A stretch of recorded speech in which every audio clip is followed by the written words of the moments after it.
ہمارا بہت بھاری نقصان تھا، لیکن اس میں ہمارا کوئی قصور نہیں تھا۔ اس کی وجہ یہ کہ بھارت کو جب یہ محسوس ہوا کہ امریکہ اس میں دلچسپی لے رہا ہے، پیسے وہ پہلے سے بھی تیاری کر رہا تھا۔ اگر آپ ان کا منشور پڑھتے جب انہوں نے انتخابات لڑے تھے نریندر مودی نے، اور 2014 کے بھی منشور اٹھا کے دیکھ لیے، انہوں نے کہا تھا کہ یہ ہم اقدامات کریں گے، ٹھیک ہے، یعنی انہوں نے اعلان کہا تھا۔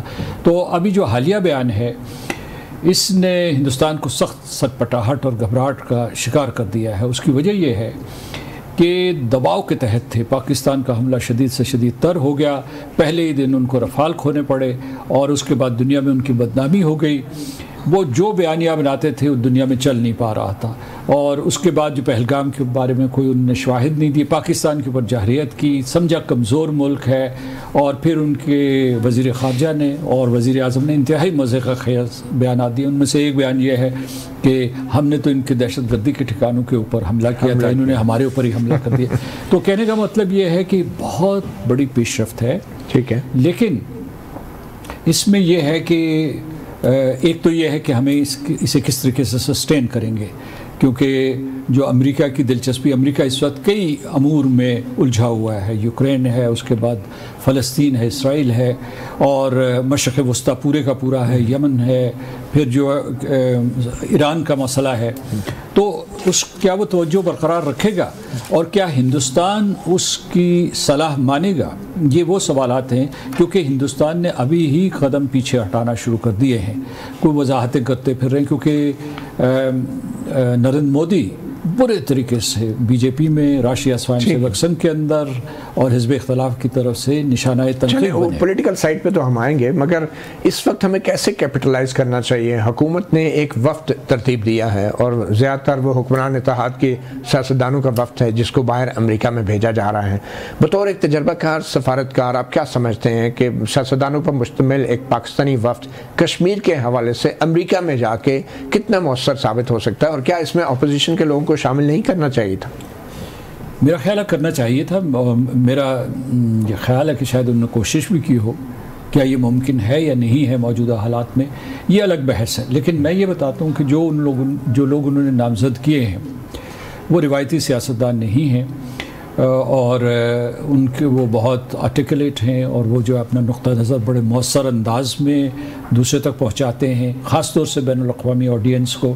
میں نے ان کی اس جنگ کے دوران بھی پرفارمنس دیکھی، اور پہلے بھی ان کی شہرت ہے۔ وجہ شہرت یہ بھی ہے کہ وہ اچھے طریقے سے اپنا نقطہ نظر دوسروں تک پہنچا وہاں پہ جا کے۔ دیکھیے، کیا آپ بھی ان کا حصہ ہیں یا نہیں؟ نہیں، میں نہیں ہوں، اچھا، لیکن مجھ سے قابل اور مجھ سے زیادہ اس وقت جو حلقہ ارباب ہیں ان میں موجود ہیں ایسے قابل لوگ جو جا سکتے ہیں، میں اس میں موجود نہیں ہوں۔ تو کریں گے کیا؟ ان کا ٹارگٹ کیا ہے؟ ان کا ٹارگٹ یہ ہوگا کہ دو وجہ سے مجبوری آ گئی۔ ایک تو یہ کہ پاکستان کی فتح ہوئی ہے، اسے بہت سے قوتیں جو ہے شکست میں تبدیل کرنے کی کوشش کریں گے، بیانیہ تبدیل کرنے کی کوشش کریں گے، تو وہاں موجود ہونا ضروری ہے، حقائق کو سامنے پیش کرنا۔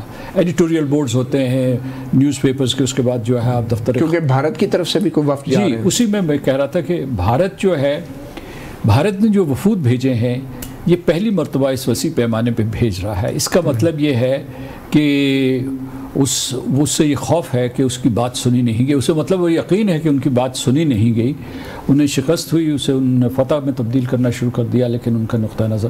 تو انہوں نے جو وفود بھیجے ہیں وہ ہر جگہ پاکستان کے خلاف ہرزہ سرائی کریں گے، بیانیے کو توڑ مروڑ کے پیش کرنے کی کوشش کریں گے، ان کا جو چلا ہوا کارتوس ہے جو پاکستان کو دہشت گرد ثابت کرنے کی کوشش کریں، اس کو دوبارہ سے جو ہے چلانے کی کوشش کریں گے، اور پانی کے لیے بھی اوٹ پٹانگ جواز دیں گے، وہ پانی کیوں بند کیا، اس کے اوپر ہندوستان جواب دہ بنتا ہے۔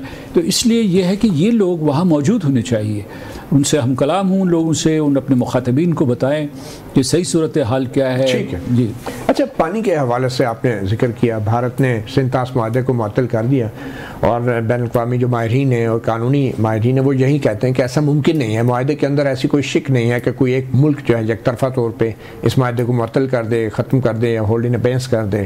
تو پھر ایسی صورت میں پاکستان کا کیا سفارتی محاذ پہ جنگ لڑنا چاہیے، یا پھر اگر یہ آبی جارحیت ہے تو اس کا جواب تو جارحیت سے ہی ہو سکتا ہے؟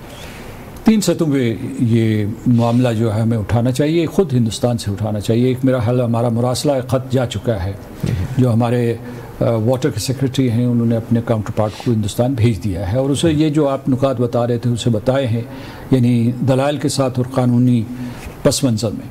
اچھا، دوسرا یہ ہے کہ اگر ہندوستان نہیں مانتا، اس نے ایک خلاف ورزی تو کی ہے، مطلب بین الاقوامی قانون کی اس معاہدے کی خلاف ورزی کی ہے، اور واقعی اس کی جو شق بارہ ہے اس میں کوئی کسی قسم کی پروویژن موجود نہیں، یہ مستقل معاہدہ تھا، یہ معاہدہ معاہدے سے تبدیل ہو سکتا ہے۔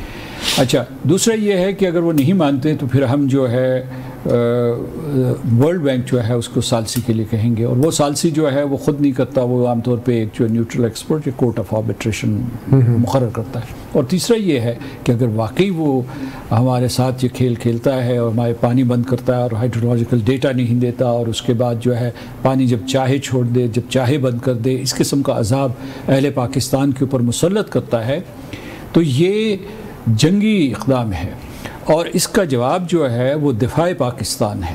یہ میں آپ کو بتا دوں تو یہ دفاع پاکستان تیسری ترجیح کیوں ہے، پہلی کیوں نہیں؟ میں بتا رہا ہوں، تو اس کے لیے اس سے پہلے کہ جوابی حملہ کیا جائے اس کے اوپر، اور وہ بھی کینیٹک حملہ کیا جائے، اس سے پہلے یہ جو ہم نے چینلز ہیں ان کو ایگزاسٹ کرتے ہیں۔ 2 اور چینلز موجود ہیں۔ آپ یہ کہہ رہے ہیں کہ فوری طور پہ حملہ نہیں کیا جاتا؟ ایک جو ہے ایک سلامتی کونسل موجود ہے، اور وہاں یہ ہم مقدمہ پیش کر سکتے ہیں کہ اس سے اس خطے کی امن و سلامتی کو اور ایک نئی جنگ چھڑنے کا خطرہ ہے، کیونکہ کئی قومیں جو ہے پانیوں کے اوپر لڑی ہیں جو ٹرانس باؤنڈری واٹرز ہوتے ہیں۔ دیں گے آپ عالمی برادری کو؟ اور میں آخری بھی بتا دوں کہ ایک راستہ جو ہے سلامتی کونسل کے ساتھ صلاح مشورے کے ساتھ آپ عالمی عدالت میں بھی جا سکتے ہیں۔ وقت کا تعین جو ہے وہ حکومت پاکستان اور جو یہاں کیا کہتے ہیں مقتدر ادارے ہیں وہ اپنے صلاح مشورے سے طے کریں گے۔ یہ کیونکہ میرے خیال میں تو یہ بہت ہی ایک حساس صورتحال ہے، اور اگر ہم سلامتی کونسل میں جانا ہے، عالمی عدالت میں جانا ہے، بھارت کے ساتھ یہ معاملے کو اٹھانا ہے، اس کا مطلب ہے کہ یہ آبی جارحیت ایسا نہیں ہے۔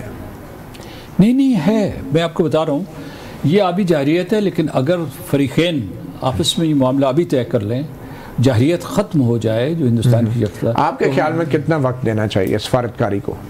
سفارتکاری کو زیادہ وقت نہیں دینا چاہیے، کیونکہ جو موسم آگے سیزن موسم یا 2 سال 3 سال کتنا نہیں، اس میں سفارتکاری میں آگے کئی راستے آگے نکلتے ہیں۔ ہندوستان مان جاتا ہے یا یہ کہتا ہے کہ تعطل واپس لیتا ہوں، لیکن ہمیں اس کے اوپر دوبارہ مذاکرات کرنے، ایک نیا معاہدہ بنانا پڑے گا۔ یہ میں آپ کو تھوڑا سا ایک نقطہ بتا دوں کہ 2023 اور 2022 میں اس نے خطوط لکھے تھے، وہ کہتے ہیں کہ وہ اس کے نئے سرے سے نئے ٹریٹی کے لیے مذاکرات کرنا چاہتے ہیں، کیونکہ حالات بدل گئے ہیں۔ تو میں تو ابھی کیا سارائی نہیں کرنا چاہتا، کیونکہ اس طریقے سے پاکستان کی پوزیشن جو ہے وہ کمزور ہو جائے گی کہ ہم اپنے پتے پہلے سے دکھانا شروع کر دیں۔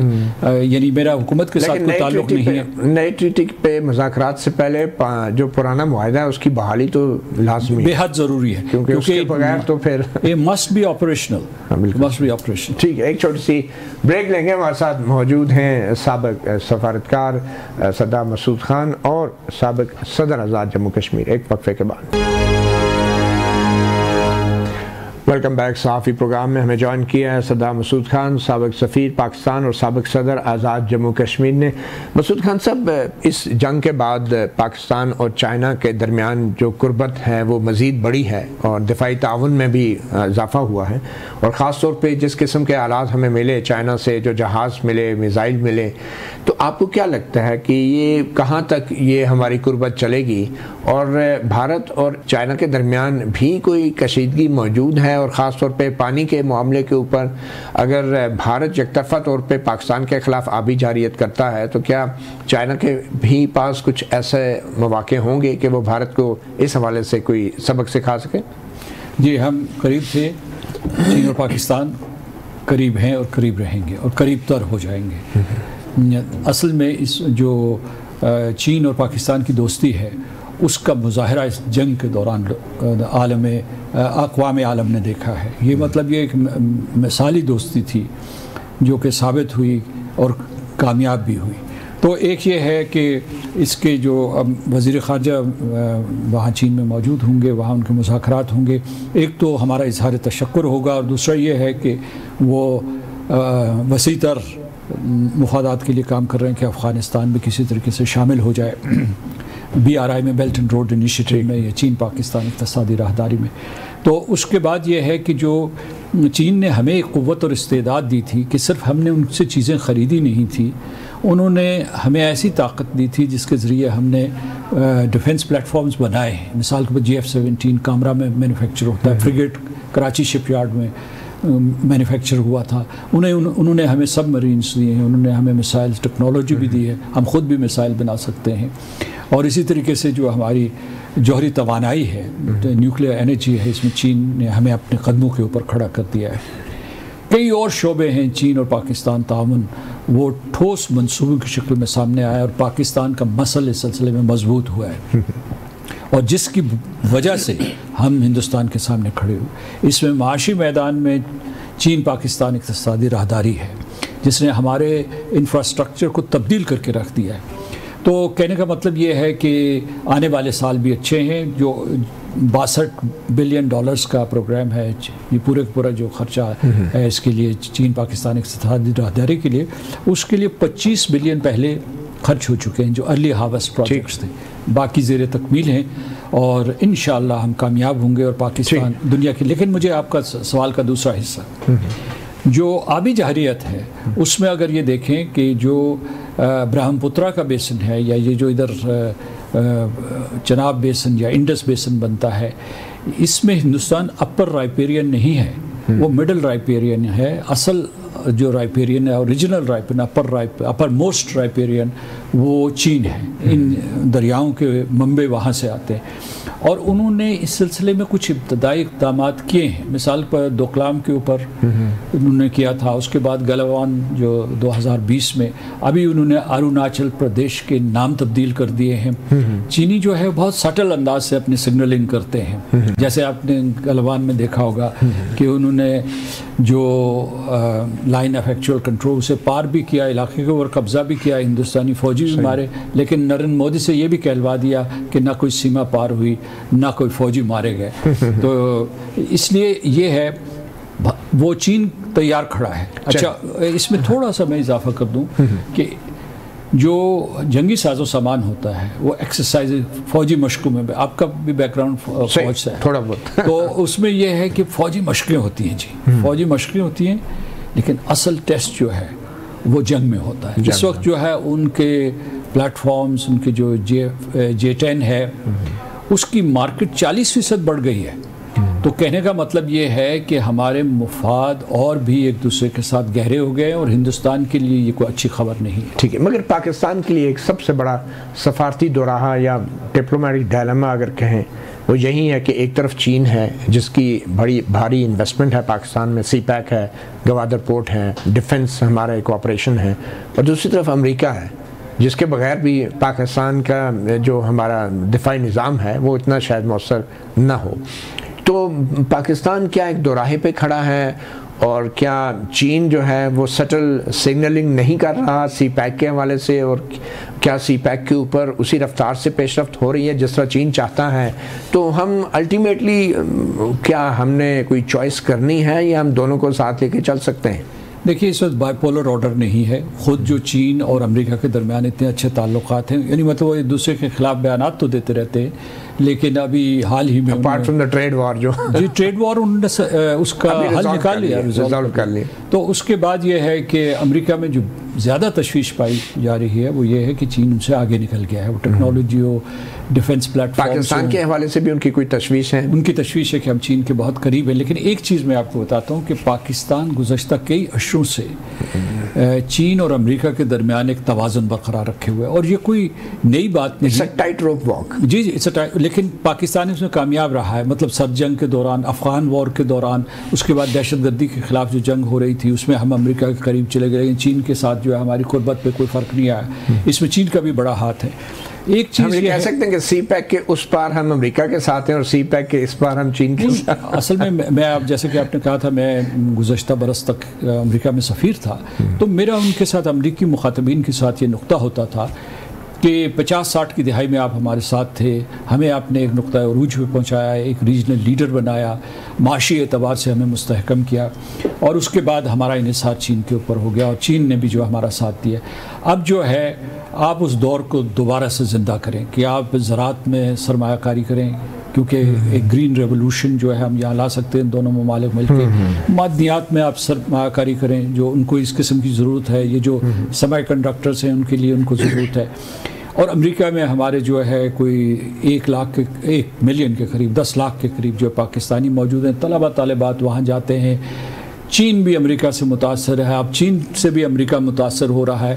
تو یہ وہ پرانی دنیا نہیں ہے جہاں آپ جس دو راہے کا آپ نے کیا۔ اور پھر میرا تیسرا نقطہ یہ ہے اس سلسلے میں، وہ یہ ہے کہ پاکستان ایک بڑی ریاست ہے، اسے بڑی ریاستوں کے ساتھ تعلقات رکھنے ہوں گے، لیکن ایک جمہوری ریاست بھی ہے۔ جی کون سی؟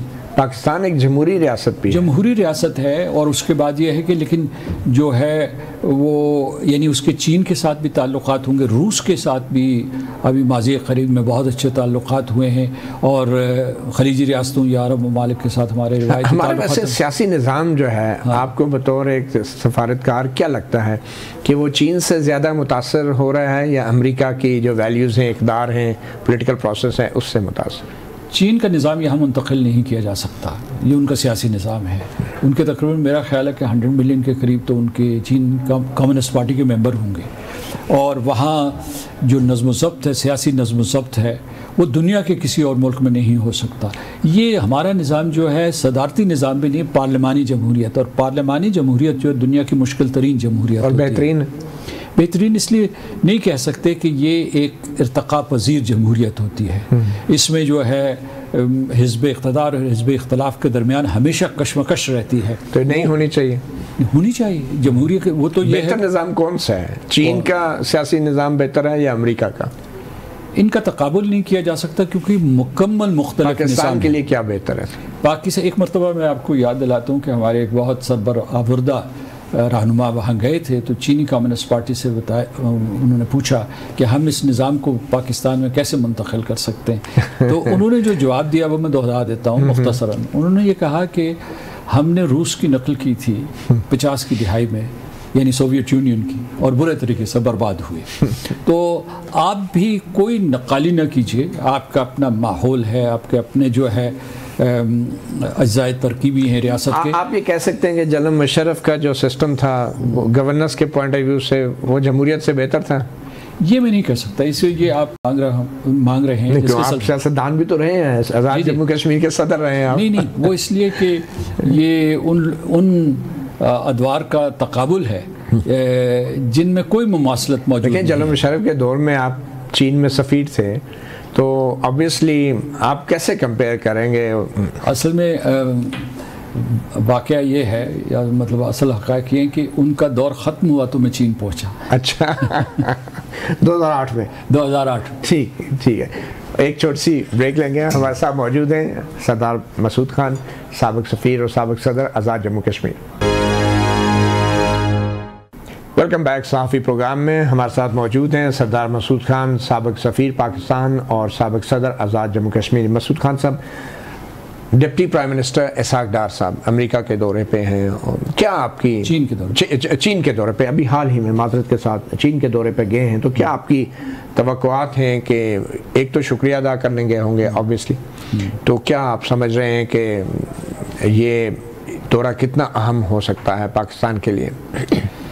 یہ اہم ترین دورہ ہے، جیسا کہ آپ نے خود پروگرام کے پہلے حصے میں کہا تھا کہ ہمارے وفود کیوں جا رہے ہیں دنیا کے مختلف حصوں میں۔ تو جو پہلا دورہ ہے ہمارا غیر ملکی دورہ ہے اس جنگ کے بعد، وہ چین کا ہے۔ چین ویسے بھی ہماری پہلی منزل ہوتی ہے، first destination after the assumption of power, کوئی بھی گورنمنٹ ہو، ہماری یہ روایت رہی ہے۔ اور چینی بھی جو ہے جب وہ منتخب ہوتے ہیں تو پہلا دورہ پاکستان کا کرتے ہیں، تو اس روایت کو ہم نے برقرار رکھا۔ لیکن اس مرتبہ اس جنگ کے بعد یہ ضروری ہو گیا تھا کہ ساری دنیا چین اور پاکستان کو مشترکہ مبارکباد دے رہی ہے اور ان کو ایک ہی پلیٹ فارم پہ دیکھ رہی ہے، تو اس وجہ سے ضروری تھا کہ ہم جائیں اور ان کے ساتھ نہ صرف تبادلہ خیال کریں، نہ صرف ان کا شکریہ ادا کریں، تبادلہ خیال کریں اور مستقبل کی حکمت عملی کے اوپر کام کریں، کیونکہ خطرہ ٹلا نہیں۔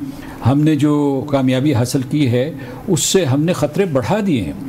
تو ایک تو یہ ہے. دوسرا میں نے جیسے کہ پہلے عرض کیا تھا کہ علاقائی تعاون کے لیے چین اور پاکستان کا مشترکہ ویژن تشکیل پذیر ہونا چاہیے. ٹھیک ہے. اور غالب آنا چاہیے. تو سارک کا کیا مستقبل ہے؟ سارک کا مستقبل جو ہے وہ صفر ہے، اور اس کی وجہ یہ ہے کہ اس میں طاقتور ترین ملک ہندوستان بجائے علاقائی تعاون کو بڑھانے کے لیے اس میں ہمیشہ رخنہ اندازی کرتا ہے. اس کا کوئی متبادل ہو سکتا ہے؟ اس کا متبادل دیکھیے 2 متبادل ہیں. ایک آپ کے پاس D8 کا گروپ ہے جو 10 ممالک ہیں، اور دوسرا ECO کا ہے، اکنامک کوآپریشن آرگنائزیشن. لیکن بھارت کے ساتھ تجارتی روابط کے بغیر کیا خطے میں کوئی معاشی سرگرمی کامیاب ہو سکتی ہے؟ دیکھیے بھارت نے بڑے عرصے سے آپ کے ساتھ تجارتی اور معاشی تعلقات قطع کیے ہوئے ہیں. ابھی جو بلکہ ایک جو براہ راست ٹریڈ تھا جس کا حجم کچھ کم نہیں ہے ہندوستان اور پاکستان کے درمیان، تقریباً 5 سے 10 ارب کے قریب سالانہ ہو جاتا ہے، اور وہ جاتا تھا براستہ سری لنکا، دبئی اور سنگاپور، ملیشیا. اس کے اوپر بھارت نے پابندی لگا دی ہے. تو بھارت جو ہے، میں ایک مرتبہ جو ہے یہ جب SCO سمٹ ہو رہی تھی تو میں بھی کسی پینل پہ تھا، دوسری طرف کوئی ایک ہندوستانی خاتون تھی، تو میں نے بھی کوئی اچھے الفاظ کہنے کی کوشش کی کہ جناب ہمیں تعاون کرنا چاہیے تجارتی معاشی. تو اس نے کہا ہمیں تو آپ کی تجارت کی ضرورت ہی نہیں ہے، آپ کا تو اتنا والیوم کم ہے، ہم تو بڑے لوگ ہیں، بڑے لوگوں سے تجارت کرتے ہیں. یہ ہندوستان کے ذہن کا نقشہ میں آپ کے سامنے پیش کر رہا ہوں. لیکن آپ کا جو مغربی ایشیا ہے اور جنوب مشرقی ایشیا ہے، اس میں آپ کے لیے ہزاروں مواقع موجود ہیں. اور یہ جو مغربی ایشیا اس میں تو آپ قائد ہیں پاپولیشن کے اعتبار سے. آپ ایک ٹرانزٹ ٹریڈ کی کنٹری بننے کو تیار ہیں بھارت کے لیے اگر صورتحال بہتر ہوتی ہے؟ تو یہ دیکھا جائے کہ یہ تعلقات پہ انحصار ہے. اگر اعتماد اتنا ہے اور بھارت جو ہے وہ پاکستان کے اوپر حملے اور پاکستان کو بانٹنے کے لیے، اس کے حصے بکھرے کرنے کے لیے منصوبے نہیں بنا رہا، تو پھر یہ سوچا جا سکتا ہے. اچھا سردار مسعود صاحب، آپ بہت ہی تجربہ کار سفارتکار رہے ہیں، اور ابھی حال ہی میں جو مڈل ایسٹ ہے، پاکستان اور پاکستان کے مسلمانوں کے لیے بڑی حساسیت ہے جو کچھ فلسطینیوں کے ساتھ ہو رہا ہے. صدر ٹرمپ نے جہاں ایک طرف کشمیر کے اوپر بیان دے کے پاکستان کو خوش کر دیا ہے، تو دوسری طرف غزہ کے حوالے سے جو صدر ٹرمپ کے بیانات ہیں جس میں وہ یہ ظاہر کر رہے ہیں کہ شاید وہ غزہ کا کنٹرول حاصل کر کے خود اپنی نگرانی میں اس کو ڈیولپ کریں گے، اور پھر اسرائیل کی طرف سے بھی کچھ ایسے اشارے دیے جا رہے ہیں کہ وہ غزہ کا کنٹرول حاصل کرے گا، اور فلسطینیوں کو نکل جانے کا وہ وارننگ دیے جا رہے ہیں. تو امریکہ کا جو اس وقت سوچ ہے امریکہ کی غزہ کے حوالے سے، اس کے بارے میں آپ کیا کہیں گے؟ اگر ان کے یہ منصوبے پایا تکمیل کو پہنچے اور اس میں خلیجی ریاستیں بھی شامل ہوئیں بجائے اس کے کہ وہ اس کی مخالفت کریں، تو یہ انسانی تاریخ کی سنگین ترین غلطی ہوگی. اس کا تعلق صرف بین الاقوامی قانون سے نہیں ہے. تو وہ کیا چاہتا کیا ہے امریکی صدر آپ کے خیال میں؟ امریکی صدر تو، لیکن امریکی صدر جو چاہتا تھا عام طور پہ اس میں اتار چڑھاؤ بھی ہوتا ہے، تبدیلی بھی آتی رہتی ہے، اور ہمیں یہ نہیں پتہ کہ اگلے ہفتے کیا کہیں گے وہ. لیکن اس کے بعد یہ ہے کہ جب وہ خلیجی ریاستوں کے پاس موجود تھے، مثلا سعودی عرب میں تھے، امارات میں تھے، قطر میں تھے، عمان میں تھے، تو انہوں نے نتنیاہو کو بہت سب نگاہوں سے دیکھا، اور اس کے بعد سیریا کے اوپر جتنے پابندیاں تھیں وہ بھی ختم کر دی. تو اس وقت جو ہے میں ایک آپ کو باریک نقطہ بتاتا ہوں which is the most important aspect of this whole scenario. وہ یہ ہے کہ سعودی عرب جو ہے 7 اکتوبر 2023 سے پہلے ایبراہم اکارڈز جوائن کرنے کے لیے بہت قریب چلا گیا تھا امریکہ کے پاس، اور امریکہ کی بات ماننے والا تھا. بالکل صحیح. اور حماس کے حملے ہو گئے، اور اس میں 3 چیزیں تھیں. پہلی چیز یہ تھی کہ وہ ان کو نیوکلیئر اسلحہ دیں اور ایران کے ہم پلہ کریں، یا کم از کم نیوکلیئر صلاحیت دیں کہ جو کچھ ایران کے پاس ہے وہ، یہ ان کا مطالبہ تھا. دوسرا یہ تھا کہ ہمیں اسلحہ و بارود دیا جائے، بھاری مقدار میں دیا جائے کیونکہ خطے میں جنگ ہے. اور تیسرا تھا کہ 2 ریاستی فارمولے کو تسلیم کیا جائے. تو اس سے بائیڈن ایڈمنسٹریشن پیچھے ہٹ گئی تھی. مطلب وہ ان سے گفتگو تو کرتی تھی بہت میٹھی میٹھی، کیونکہ سعودی عرب ایک اہم ملک ہے، لیکن وہ ان کی یہ باتیں، اس میں سے پہلی تو سوال ہی پیدا نہیں ہوتا تھا، دوسری جو ہے وہ ممکن تھی اسلحہ و بارود دے سکے، انہوں نے خریدنے ہی تو تھے نا، اور تیسرے کے لیے وہ مان نہیں رہے تھے. اور اس مرتبہ سعودی عرب کی ایک کڑی شرط تھی، وہ یہ تھی کہ آپ ہمیں ٹائم لائن دیں اور نقطہ اختتام کی طرف اشارہ. تو وہ اسے ملی ٹائم لائن؟ نہیں ابھی کہاں. تو اس کے بعد جب یہ نہیں ہوا, حملہ ہو گیا ان کے اوپر, اہل غزہ کے اوپر اتنا ظلم و ستم ہوا, تو سعودی عرب جو پیچھے ہٹ گیا تھا. ابھی جو ہے شاید ڈائنامکس چینج ہوئی. اب تو بظاہر جو سعودی عرب اور دوسری عرب کنٹریز ہیں وہ کھربوں ڈالر کی امریکہ میں سرمایہ کاری کے لیے تیار ہو گئی ہیں. ان کے بدلے میں انہیں ملا کیا؟ ہو سکتا ہے فلسطین تسلیم ہو جائے. ہو سکتا ہے, یہ خبریں تو ہیں لیکن ہو سکتا ہے. یہ جیفری سیکس نے کہا ہے, اسے کہیں سے خبر ملی ہے, وہ بھی اسرائیل کے حوالے سے, پروفیسر جیفری سیکس جو کلمبیا. تو یہ برطانیہ اور یورپ کی طرف سے جو اسرائیل پہ پابندی لگانے کی باتیں ہو رہی ہیں, یہ قابل عمل ہیں آپ کے خیال میں؟ یورپین یونین جو ہے ہمیشہ سے آگے رہا ہے تھوڑا سا, لیکن میں ہمیشہ یہ کہتا تھا اقوام متحدہ میں جو ہمارے اجلاس ہوتے تھے, جب بحث و تمہیز ہوتی تھی فلسطین کے اوپر, کہ ان کا بھی کردار جو ہے وہ زبانی کلامی ہے. یعنی کوئی عملی قدم انہوں نے ایسے نہیں اٹھے کہ فلسطینیوں کی تقدیر تبدیل ہو. ٹھیک. اور کوئکلی آخر میں اگر کشمیر کے اوپر آئیں تو کیا آپ کے خیال میں اگر پاکستان و بھارت ٹرمپ کی ثالثی میں بیٹھ جاتے ہیں تو کیا فارمولہ ہو سکتا ہے کشمیر میں؟ ابھی ثالثی کی پیشکشی نہیں کی گئی. اس نے یہ کہا ہے کہ میں ان دونوں کو آمادہ کروں گا کہ کسی غیر جانبدار جگہوں پہ ایک دوسرے سے بات کریں. دو طرفہ. لیکن آپ سمجھتے ہیں جو پہلے ایک تجربہ ہم کر چکے ہیں عوامی رابطوں کا لائن آف کنٹرول کے آر پار, وہ چیز آغاز حال ہو سکتی ہے. یعنی جو بس سروس چلتی تھی, پھر جو یہاں سے مصنوعات ادھر جاتی تھی, ادھر سے مصنوعات ادھر آتی تھی, وہ اچھا سلسلہ تھا. خاندان ایک دوسرے سے مل لیتے تھے. تو یعنی اگر ہمارے مذاکرات شروع ہو جائیں تو یہ سلسلہ بھی شروع ہو جانا چاہیے. کشمیر میں اس وقت جہاد جاری ہے آپ کے خیال میں؟ اس وقت جو ہے حضور اکرم صلی اللہ علیہ وآلہ وسلم نے جہاد کی 3 درجے بتائے ہیں, تو اس میں سے کم 2 درجات پہ تو وہ قائم ہیں. اور کیونکہ انہوں نے ہندوستان کو دل سے قبول نہیں کیا ہوا, اور اس کے بعد یہ ہے کہ ابھی جو ہے ابھی ان کے اوپر پھر ظلم کی ایک نئی لہر سے ان کو مسلوب کرنے کی کوشش کی گئی ہے, یا ان کی محکومیت میں اضافہ کرنے کی کوشش کی گئی ہے. تو دعا کیجئے کشمیریوں کے لیے, لیکن وہ ڈٹے ہوئے ہیں اور انہوں نے 10 لاکھ فوج کو وہاں باندھا ہوا ہے. بہت شکریہ. 10 لاکھ فوج کو مقبوضہ کشمیر کے عوام نے باندھا ہوا ہے. صحافی پروگرام سے اتنا ہی, اجازت دیجیے. اللہ حافظ.